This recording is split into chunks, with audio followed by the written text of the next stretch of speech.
નમસ્કાર ખેડૂત મિત્રો, સ્વાગત છે તમારું અમારી ચેનલ ખેતીની માહિતીમાં। આજના વિડીયોમાં આપણે વાત કરશું જામનગર હાપા માર્કેટિંગ યાર્ડના બજાર ભાવ વિશે। જો તમે અમારી ચેનલમાં નવા હો તો ચેનલને સબસ્ક્રાઇબ કરી બેલ આઇકન ઓન કરો, જેથી કરીને આવનારો વિડીયો આપણને જલ્દીથી મળી રહે। તો તારીખ 27/5/2024ના ભાવ આ પ્રમાણે હતા। સોયાબીન નીચામાં 700 રૂપિયાથી ઊંચામાં 875 રૂપિયા, ઈસબગુલ નીચામાં 1900 રૂપિયાથી ઊંચામાં 2590 રૂપિયા, ડુંગળી નીચામાં 50 રૂપિયાથી ઊંચામાં 250 રૂપિયા, ધાણા નીચામાં 1000થી ઊંચામાં 1475 રૂપિયા, અજમા નીચામાં 2300 રૂપિયાથી ઊંચામાં 3565 રૂપિયા, અડદ નીચામાં 1720 રૂપિયાથી ઊંચામાં 1900 રૂપિયા,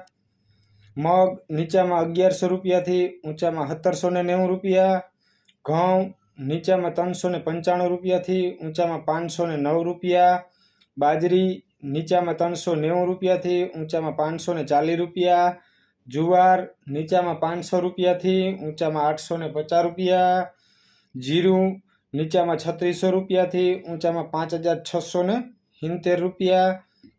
કપાસ નીચામાં 690 રૂપિયાથી ઊંચામાં 1500 રૂપિયા, લસણ નીચામાં 1100 રૂપિયાથી ઊંચામાં 2780 રૂપિયા, રાઈ નીચામાં 1000 રૂપિયાથી ઊંચામાં 1355 રૂપિયા, રાયડો નીચામાં 950 રૂપિયાથી ઊંચામાં 1071 રૂપિયા, ચણા નીચામાં 1200 રૂપિયાથી ઊંચામાં 1340 રૂપિયા, મેથી નીચામાં 900 રૂપિયાથી ઊંચામાં 1240 રૂપિયા, વાલ નીચામાં 350 રૂપિયાથી ઊંચામાં 1710 રૂપિયા, ચોરી નીચામાં 900 રૂપિયાથી ઊંચામાં 3500 રૂપિયા, તુવેર નીચામાં 1400 રૂપિયાથી ઊંચામાં 2265 રૂપિયા, કાળા તલ નીચામાં 2800 રૂપિયાથી ઊંચામાં 3000, સફેદ તલ નીચામાં 1800 રૂપિયાથી ઊંચામાં 2750, એરંડા નીચામાં 1000થી ઊંચામાં 1068 રૂપિયા, મગફળી જાડી નીચામાં 1000 રૂપિયાથી ઊંચામાં 1220 રૂપિયા, મગફળી ઝીણી નીચામાં 1000 રૂપિયાથી ઊંચામાં 1355, સફેદ ચણા નીચામાં 1700 રૂપિયાથી ઊંચામાં 1860। તો આ તો આજનો બજાર ભાવ। આવી જ માહિતી માટે અમારી ચેનલને લાઇક, શેર એન્ડ સબસ્ક્રાઇબ કરો।